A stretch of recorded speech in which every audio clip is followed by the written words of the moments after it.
Olá, meus irmãos de caminhada, muito boa tarde para todos. Boa tarde para todos, mais um dia de estudo, começando Exatamente. aí com a nossa leitura. Firme e forte, como em todas as sextas-feiras, não é? Isso. Memórias de um Suicida. Vamos dar continuidade, né, a esse estudo que está sendo assim, muito interessante, tem muita riqueza, bastante conteúdo mesmo para refletirmos também e aprendermos sempre coisas novas, não é, Júlia? Isso. Então, para entrarmos aqui, como sempre, para harmonizar o nosso ambiente, eu vou ler o item 22 do livro Mediunidade, Tarefa com Jesus. Né? Tarefa com Jesus. Mediunidade, Tarefa com Jesus. Eu vou ler o item 22, que é Mediunidade e Dedicação. Então, assim, o médium tem obrigação de estudar muito, observar intensamente e trabalhar em todos os instantes pela sua própria iluminação. Somente desse modo poderá habilitar-se para o desempenho da tarefa que lhe foi confiada, cooperando eficazmente com os espíritos sinceros e devotados ao bem e à verdade. Esse é o trecho também, né, de uma resposta à pergunta 392 do livro O Consolador. Bom, então vamos continuar aqui com o comentário da Dona Ivone.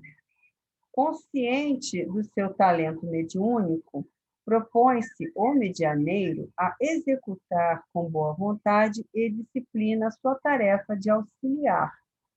Mas o exercício da mediunidade comprometida com Jesus Cristo vai além dos propósitos limitados apenas a uma rotina em que deve obedecer a horários e datas. O medianeiro que objetiva realizar seu trabalho com amor não pode esquecer a dedicação, que lhe exigirá um movimento íntimo renovado a todo instante pelo esforço consciente. Então, vamos à nossa prece agora de abertura. Vamos elevar nossos pensamentos ao alto, à imagem de Jesus, pedindo sua permissão e a permissão de Deus para dar início a mais um estudo da tarde de hoje, pedindo auxílio também a Dona Ivone Pereira, que nos acompanha aqui no nosso raciocínio. Sendo assim, Mestre Jesus, em teu nome, em nome desses espíritos superiores e amigos, mas acima de tudo, em nome de Deus, damos por início o estudo da tarde. Graças a Deus. Graças a Deus. Bom, então, deixa eu dar uma recapitulada aqui. Nós estamos no capítulo que fala da torre de vigia. E os nossos amigos estavam indo para esse local num carro veloz, como chamam, né? Porque eles não podem volitar ainda, né? Pela baixa vibração deles. E há um diálogo de Roberto Canaleiras com o Mário Sobral, porque o Mário já estava com aquele sentimento, né,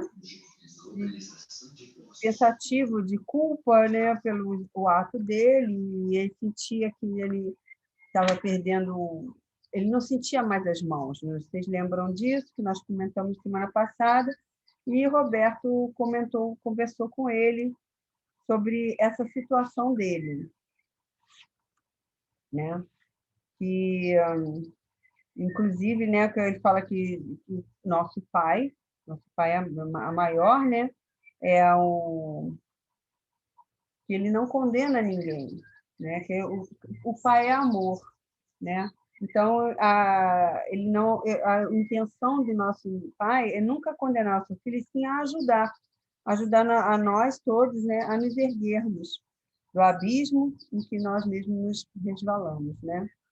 Então, nesse caminho que eles estavam, eles passaram, né, pelo departamento, eles passaram pelo departamento que eles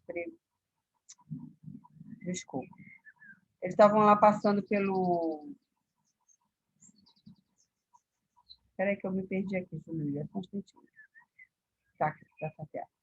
Eles passaram pelo departamento lá que eles pertenciam, né? E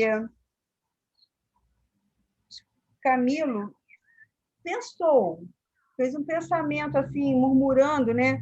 Que assim, sem prever, né? No caso, que ele não achava que ele seria ouvido, né? Porque o murmúrio, né? Ele pensando no onde poderia estar Jerônimo, onde se encontraria o Jerônimo, né? Em que recanto ali daqueles departamentos que eles estavam passando estaria Jerônimo, né? Só que o doutor Roberto de Canalejas ouviu os seus pensamentos, né? O murmúrio dele, e respondeu a ele que o nosso amigo, né, o Jerônimo de Araújo Silveira, encontrava, aí ele falou, acolá, detido no isolamento, como infrator que foi dos regulamentos hospitalares. Aí o Mário pergunta, né, assim, por que foi designado esse nome, né, o designado isolamento? Perguntou por que ele se chamava assim, né? E o doutor Roberto ele explica, né? Eu vou até colocar as palavras dele aqui, que é bem interessante. Hein, Selma? Hoje, Eles foram os dois médicos, o doutor Roberto e o doutor Carlos. Isso. Aí eles estavam dialogando. Nesse momento aqui, quando ele falou do Jerônimo, quem começou a pegar a palavra ali para as explicações, aí foi o doutor Carlos de Canalejas. Aí o Roberto estava conversando com o Mário a respeito daquela situação, da confusão que ele tinha, que ele achava que ele viria mutilado. Aí foi quando ele fez aqueles comentários que tirasse ele daquele desânimo. Ele até ficou um pouquinho mais...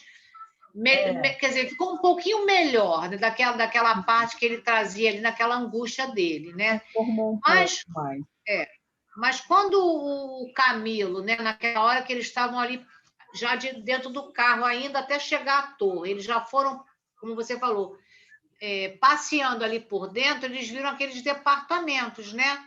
Antes de chegar à torre. Foi quando ele teve esse pensamento. Aí quem captou isso foi o doutor Carlos. Sim. Eu não falei que foi o doutor Carlos, não? Você falou Roberto. Mas foi o doutor Carlos Canaleja, que é o Isso. pai do Roberto. Do Roberto, isso. Estavam os dois, eles tinham sido designados os dois para fazer esse tal passeio com eles, tá? Certo. Então, o doutor Carlos, que era o médico mais antigo, vamos dizer assim, né? Então, ele fez essa observação, né? Aí ele explicou ao Mário por que se tratava desse nome, a designação de isolamento. Eu vou explicar aqui o que ele diz. Porque para ali são enviados aqueles cujo procedimento se contrapõe às disciplinas exigidas pelo regulamento do hospital, os inconformados que abusariam da liberdade, sem serem, todavia, verdadeiros rebeldes. Será uma como prisão. Repugna, porém, esse vocábulo humilhante aos diretores da colônia e que, ademais, não traduziria a verdadeira natureza da finalidade a que se destina, como ainda vez de verificar. Ele explica, né, da questão do isolamento, são colocados aqueles, no caso do Jerônimo, né, que foi indisciplinado com as normas do hospital, ele foi meio não verdadeiramente rebelde, que ele diz, mas ele foi uma pessoa, ele foi insubordinado, ele ficou inconformado, né, com a situação dele, se negou ao tratamento, e isso fez com que ele fosse realmente detido, né, nesse departamento aí, né? Então, até que o Mário até se espanta e fala assim, Jerônimo encontra-se detido, né? E ele afirma que sim. Ele ainda diz assim, em seu próprio benefício, para o bem daquele e para o bem daquele a quem ama. Porque, ele detido para que ele controlasse aqueles ímpetos dele, o inconformismo dele, e que não também prejudicasse a família dele, né? Porque até o pensamento, o sentimento ou o desejo de querer voltar, né, pudesse prejudicar os seus entes queridos. E por isso que era necessário ele ficar nessa condição. Então, isso deixou o Mário meio agitado, né, e impressionado com essas informações, né? E ele ainda questiona assim, como seria possível, doutor, né, sendo Jerônimo um esposo, amantíssimo, pai extremoso, né, se encontra preso, enquanto eu, 2, 3 vezes ou mais, criminoso, permaneço entre bons amigos, né? Ele tem esse questionamento, nós compreendemos, né, porque ele, na semana passada, nós falamos da questão dele estar se sentindo culpado, né? Então, ele se considera um assassino. Por que ele solto e o outro preso? Né? A palavra preso, né, que até a prisão, né, que o Dr. Carlos não, acha que não é o termo mais adequado para isso, né? E então, ele explica o seguinte, o Dr. Carlos explica para ele, né, que o Mário é um espírito sinceramente arrependido, né? E que ele ainda se deixou aconselhar pelos responsáveis, né, da sua tutela, né, aceitando o tratamento, sendo guiado, né, para as normas salvadoras e tudo mais. Né? Ele tinha a disposição, realmente, ele se encontrava disposto, mostrava, né, aos sacrifícios, a fim de apagar, né, o passado dele. Então, quer dizer, ao contrário do Jerônimo, né, que se auto-obsediou, ele se obsediou com a inconformidade e a incompreensão, né, apegando-se ainda né, de forma intransigente às recordações do passado. Né? Então, quer dizer, isso aí foi o que acarretou com que houvesse essa, vamos dizer assim, essa modificação, vamos dizer assim, que o Mário atribui, né? Que ele deveria estar preso e não o Jerônimo. Né? Embora o Jerônimo não cometeu o delito como o Mário, mas o Mário estava realmente disposto a se melhorar. Ao contrário de Jerônimo, vocês lembram, né? Que ele foi realmente o único que se rebelou contra o tratamento. Então, aí que diz assim, ele ficou avesso à cogitação de elementos para suavizar a situação. Quer dizer, ele não aceitava nem aquele tratamento que amenizasse os sentidos do ato do suicídio dele, né? Que foi o primeiro tratamento que eles tiveram, não é, Júlia? Para que eles eliminassem aqueles cacuetes que eles tinham. Nem né? Isso ele aceitou. Então, quer dizer, né, se ele fosse, mas tivesse prudência, resignação, né, a situação dele teria sido outra, né? Aí é interessante que o doutor Carlos, né, ele ainda comenta assim com o Mário, né? Aliás, não estivesse longos anos prisioneiro das trevas sinistras do vale, cativo, em desesperos, amargando o peso férreo que te esmagava a consciência, e porventura não te conservas moralmente cativo de ti mesmo, pois tua mente desgostosa e inconsolável não proíbe ao teu coração e ao teu entendimento toda e qualquer satisfação? Quer dizer, o Mário mesmo já se punia pelo ato dele. Né? Já não interessante. Se ele se sentisse satisfeito ou alentado, né? Pois, Julinha, fala. Interessante, porque assim, eles, como tinham muitas letras, né, muito estudo, mas a compreensão do mundo espiritual era nenhuma, eles não entendiam, por isso que eles colocavam certas palavras mais grosseiras, que o doutor Carlos ali, até o Roberto também, tentam suavizar, porque não é esse entendimento que a espiritualidade superior faz para o desencarnado. Mas eles eles têm uma noção dos homens da Terra, né? Então, quando ele fala aqui, ele se surpreende, né, a verificar que quando morremos poderemos sofrer muitas coisas, principalmente ficar como se fosse numa masmorra. Isso, o Camilo, né? Camilo, Camilo, aí ele ele vai questiona questionando isso. isso. É, Quer dizer, ele acha interessante como é que a gente morre e fica preso aqui. existir uma prisão, né? Para ele, Então, aquilo era uma coisa absurda, né? Ele não absurda. conseguia entender exatamente, né? Mas aí, Selminha, só um Sim, minutinho. pode falar. Eu vou colocar só essa observação que o doutor Carlos fala aqui, que eu acho bem interessante, assim. O vocábulo prisão tornava-se impróprio para a finalidade que ali se verifica. Quer dizer, não é uma prisão. Aí ele torna a falar isso. A palavra prisão é imprópria, não é assim que se deve pensar, calabouço, né? Que ele fala aqui, calabouço, masmorra.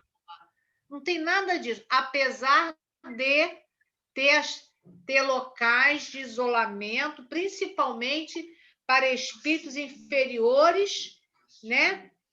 Espíritos encarnados inferiores que prejudicam a sociedade terrena. Aí você vai explicar isso aí para a gente, porque e essa incompreensão que fazia Camilo ficar sem realmente entender o sentido, né, da palavra.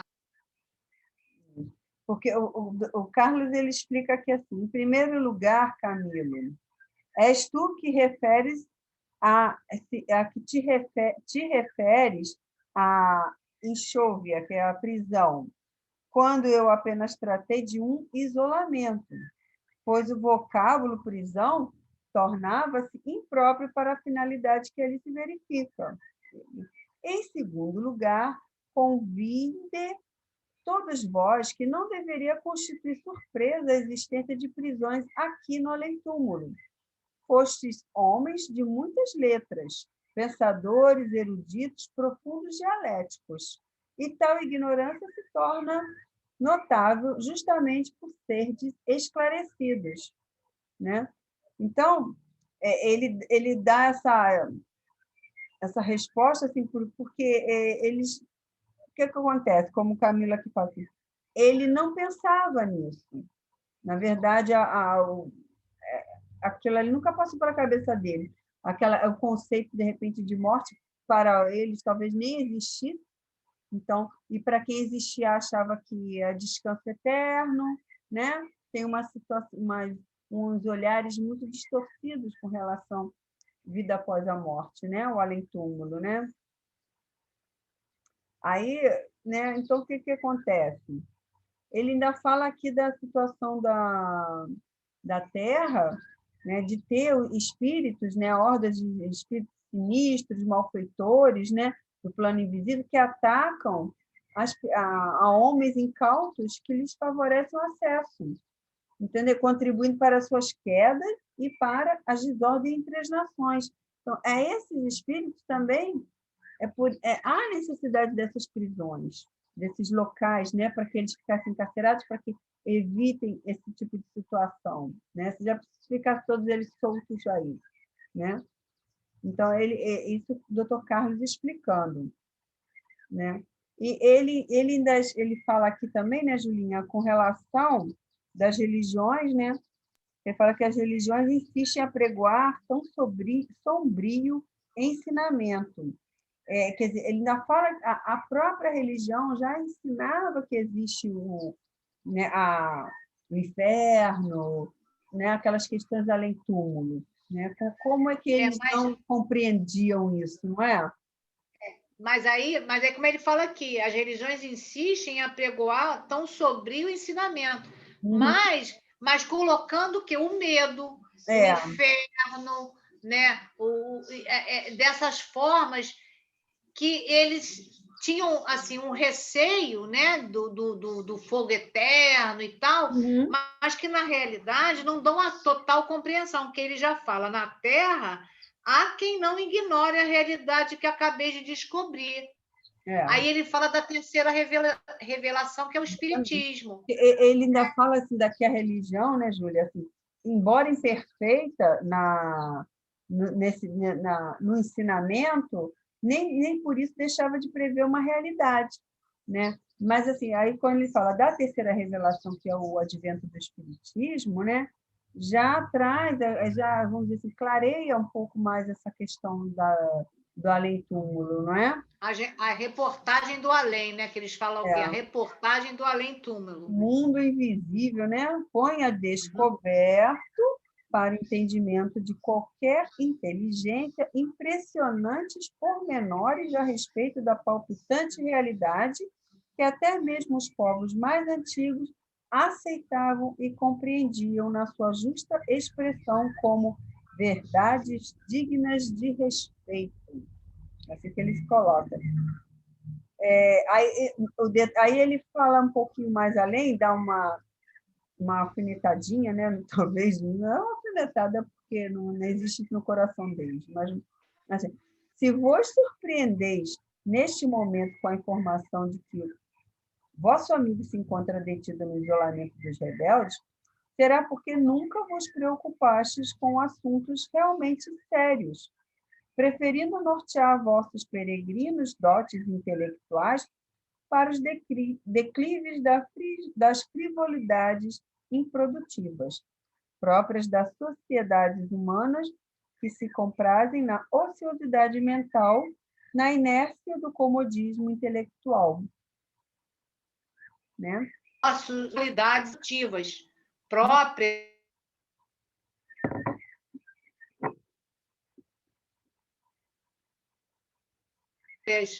que compram na inércia do comodismo intelectual. Então, Selva, eu terminei aqui falando, lendo esse trecho todo, aí agora você comenta, porque você congelou. Então, quer dizer, nunca se preocuparam com esses assuntos sérios. Por quê? Pela ociosidade, né? mental. E na inércia do comodismo intelectual. Né? É isso que você vai comentar aí para a gente. Né? Então, isso aí deixou o Camilo assim. Ele ficou assim, meio contrafeito, né? Mas ele, puxando pela memória, ele realmente teve que aceitar, né? Mesmo contrariado com aquilo, que ele realmente não pensava. Né? O que ele pensava, assim, ele se achava, primeiro assim, olha só, ele não prestara senão relativa atenção, pois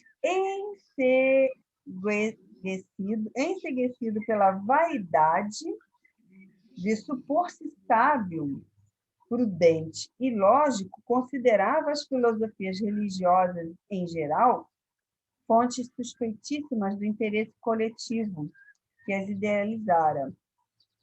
Né? Ele considerava assim, respeitoso, cortês apenas os santos evangelhos, né? Os quais ele considerava assim, excelentes códigos de moral e fraternidade. Né? Mas, porém, né, como ele se achava um homem superior, né, a essas coisas, então ele tinha aquela coisa mais superficial. E ainda mais, ele fala assim, quando ele se refere aos decretos com efeito por um homem superior, que é Jesus, que se apresenta como padrão modelo da humanidade, porém excessivamente místico para poder ser imitado por criaturas em choques duráveis com esmagadores obstáculos. Tanto que, para o meu doentio entendimento, veja como ele já se coloca, né? Humildemente ele já se considera, ele falou da enseguecido, quer dizer, na cegueira dele, de não ver as coisas que ele tinha que ter visto, e no doentio entendimento dele, aquele doentio entendimento dotado de vaidade e orgulho, né? E virulado, quer dizer, os vírus da ignorância, né, e da presunção que azedado pelo orgulho, que ele fala, né?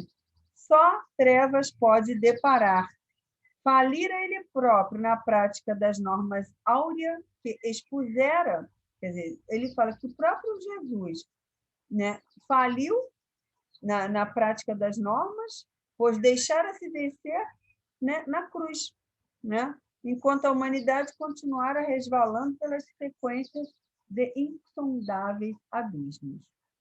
Quer dizer, ele nem no próprio Cristo, eu acho que ele levava, acreditava, né? Porque o próprio cara lá já morreu, por que eu vou crer? Gente, essa é a ideia, né, que ele fala, ensandecida dele, né? Na realidade, ele não entendeu nada, né, Selma?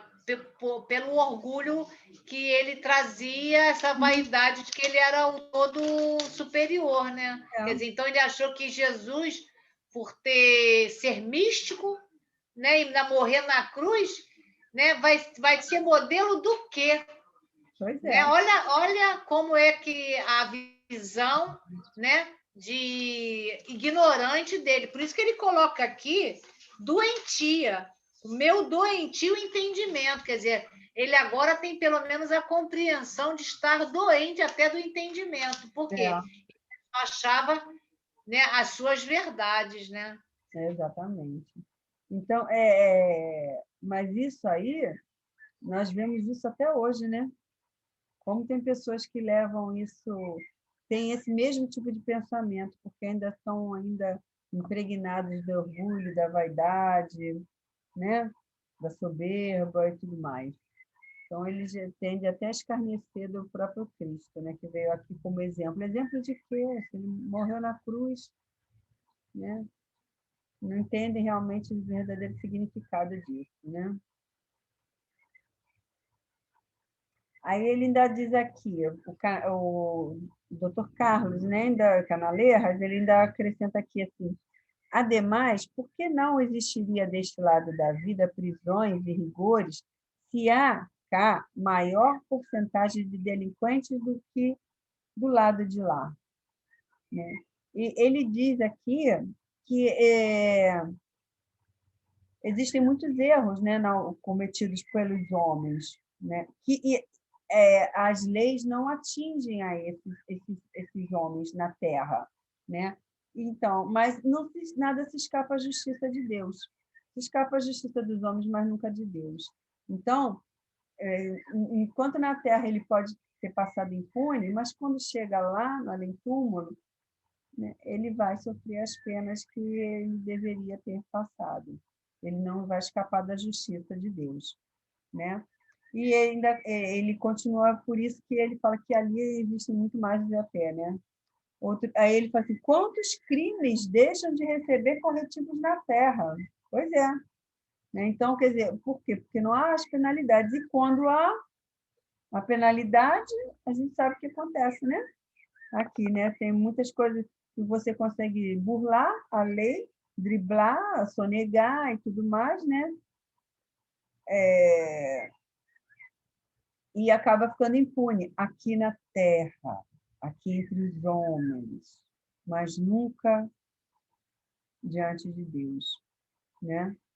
Então ele fala assim, ele ainda diz aqui assim, porventura julgais que a morte transforme em bem-aventurados a quantos se excederam na prática de desatinos do mundo material, né? Tipo assim, por acaso você pensa que a pessoa que quando morre vira santo, né? Então ele fala, enganai-vos. O homem que viveu como ímpio, desafiando diariamente as leis divinas, né? Entrará como ímpio, como réu, que é no mundo das realidades. Então, não tem como escapar, né? Ele será punido pelas consequências lógicas e irremediáveis das causas que criou. Né? Não tem como escapar, não é, Júlia? É isso aí, Selma. E aí, ele mais abaixo aqui, ele faz um comentário bem pertinente aqui para nosso entendimento, né?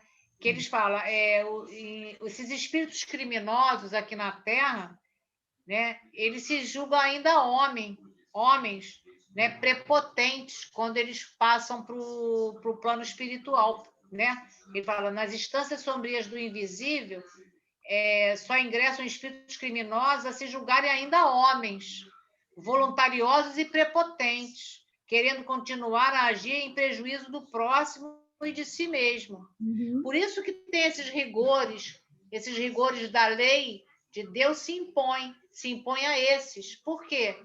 Porque eles se acham ainda os poderosos. Da mesma forma que aqui na Terra as leis não puderam corrigi-los, eles acham que entrando no invisível, eles vão continuar da mesma forma.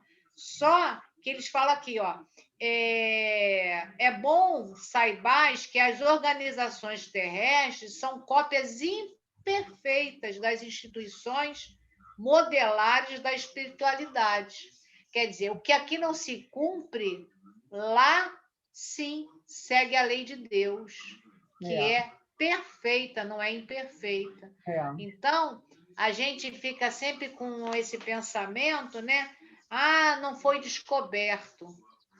Na lei dos homens, mas na lei divina, tudo será Tudo se revela. Resolvido diante das leis, que são perfeitas, que é a lei de Deus, né? Então, a gente coloca aqui também, né, que Camilo faz uma observação um tanto interessante, né, quando ele fala assim: tão simples, tão real se apresentava aquele mundo astral, que sua mesma realidade, sua impressionante simplicidade, contribuía para a confusão de nos julgarmos homens, quando éramos espíritos. Quer dizer, uma coisa real, a vida espiritual é real, né? Quer dizer, então eles se julgavam homens quando já eram espíritos, né?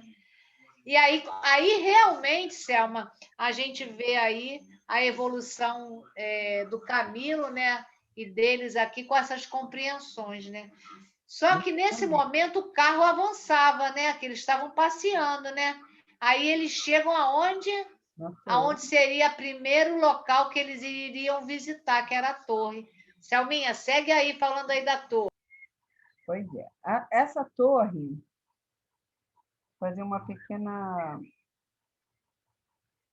assim, como é que chama, assim, uma explicação de como eles viam a torre, né?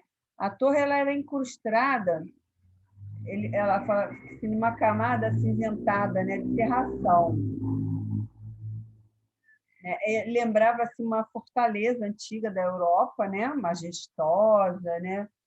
E era imponente, mas também ela impunha assim, um certo pavor, que ele fala assim, aos transeuntes das vias do invisível que lhe desconhecesse a finalidade. Ele coloca assim. Por quê? Ele diz assim que houve uma comoção penosa quando eles atravessaram a passagem, né, dos pórticos da torre, porque ele diz que precipitou umas vibrações de angústia no ser deles, né? Pelas recordações dos dissabores suportados no ambiente pesado e sombrio com que eles viveram no Vale Sinistro. Aquele local lembrava a eles, né, a situação, porque ele tinha um ar muito austero, muito pesado, aquela neblina, né, aquela cerração acinzentada, né, trouxe essas recordações a eles, né? E porque ela era uma torre de vigia, né? Ela estava ali sujeita a muitas vibrações de tudo que é jeito, né, Júlia? A torre ela fazia parte do departamento de vigilância. Então, quer dizer, ali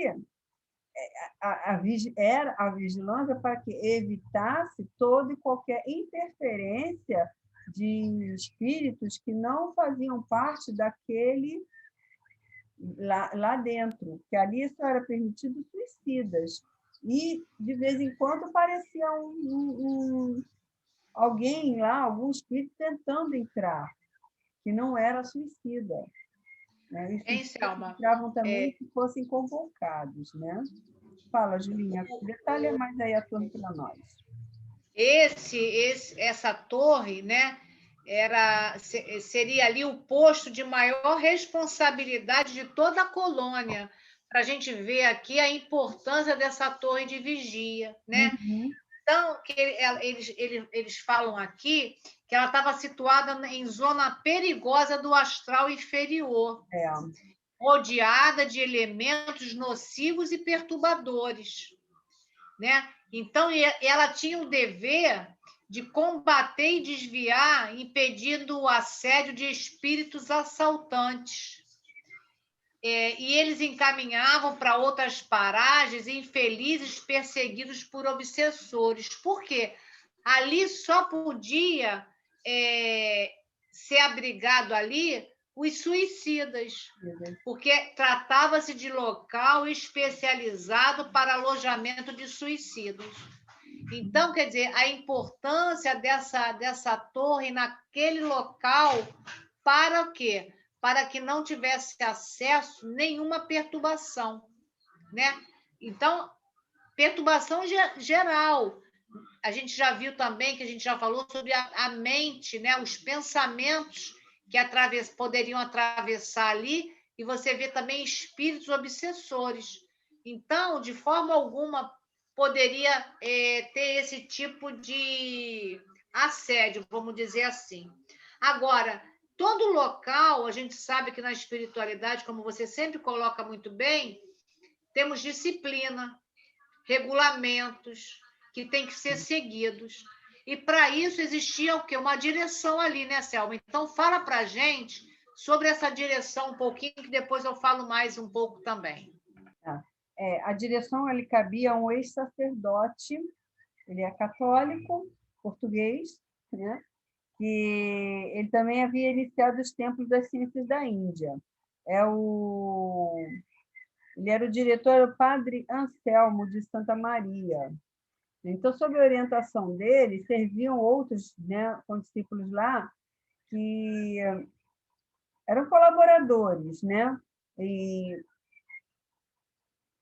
estavam ali assim, até como também assim, no caso dos serviços por eles próprios escolhidos voluntariamente como expiação pelos desmandos com que haviam tratado os interesses do Evangelho, do crucificado. Esse próprio diretor, né? Ele ficava ali como expiação. E muitos que trabalhavam ali também estavam voluntariados também para essa recuperação deles como ex-suicidas também, não é, Júlia? Que estavam ali, né? Isso, Trabalhando lá com eles.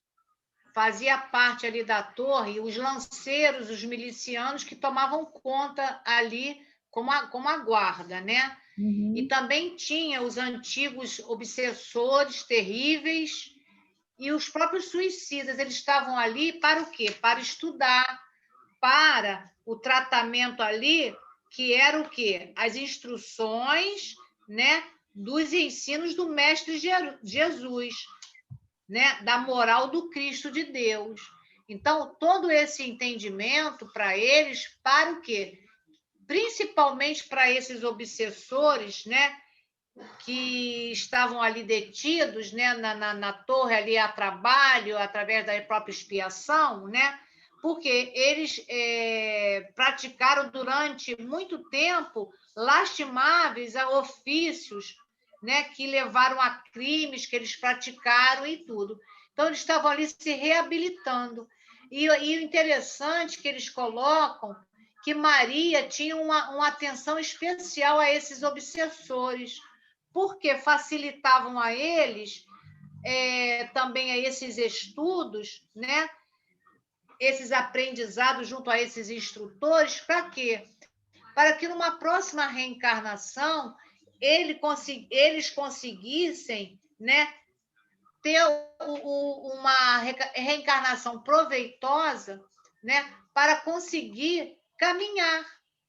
Então, ele fala aqui, para que torne a reencarnação para os testemunhos decisivos. Quer dizer, vão ter testemunhos para que eles possam vencer. Para isso, todos estudavam, aprendiam com seus instrutores noções indispensáveis de amor, da justiça, do dever, do bem legítimo, habilitam-se na moral do Cristo, no respeito devido ao Todo-Poderoso. Então, para a gente ver, né, a importância dessa torre, inclusive de quem estavam ali, né, trabalhando em prol também deles mesmos.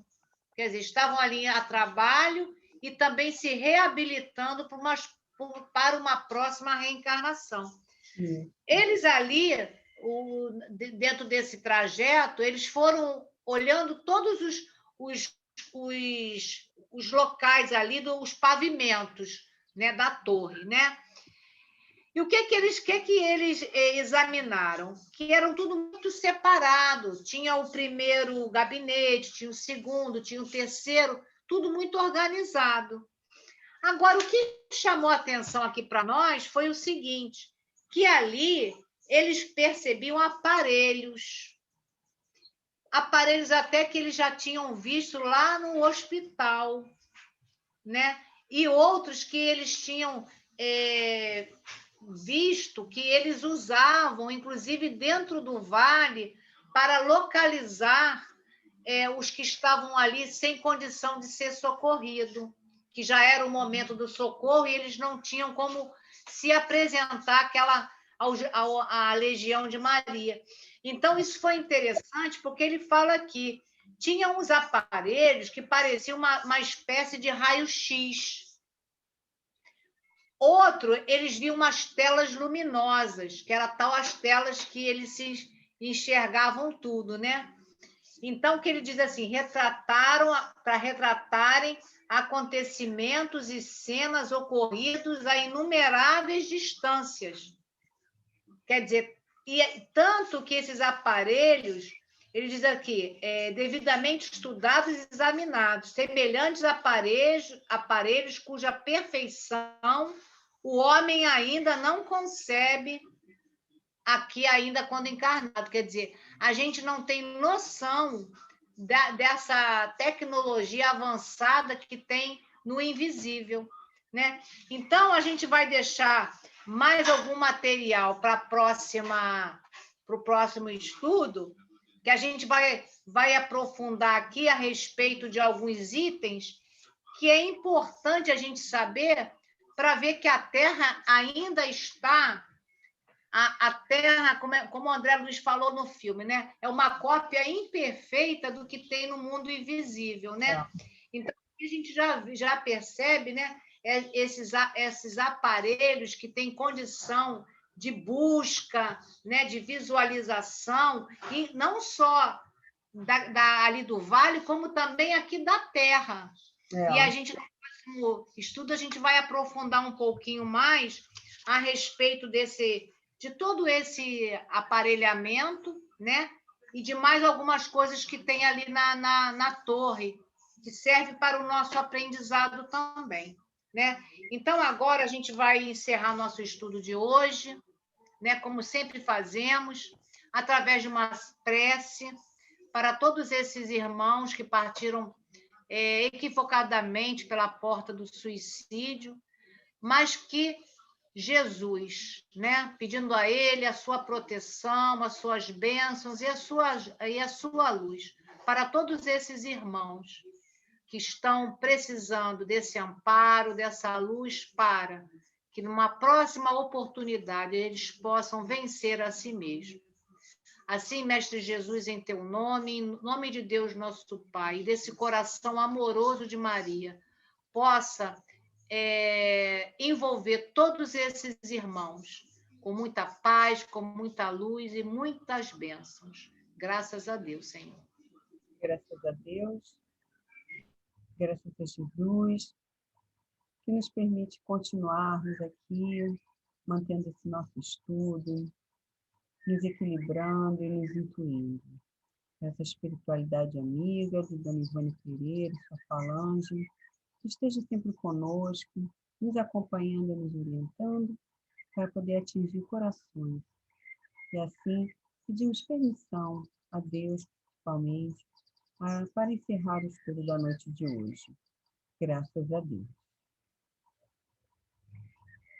Uma boa Graças noite. a Deus. Um bom fim de tarde para todos, um bom fim de semana também, né? E estejamos sempre aí no caminho certo aí que Jesus nos deixou. Não esqueçamos nunca disso. Orai e vigiai. Graças a Deus. Né, Jesus? Fica com Até a Jesus. próxima semana, né? E vamos firmes aí no nosso caminho aí do estudo. Se Deus quiser. Tá? Uma boa noite para todos.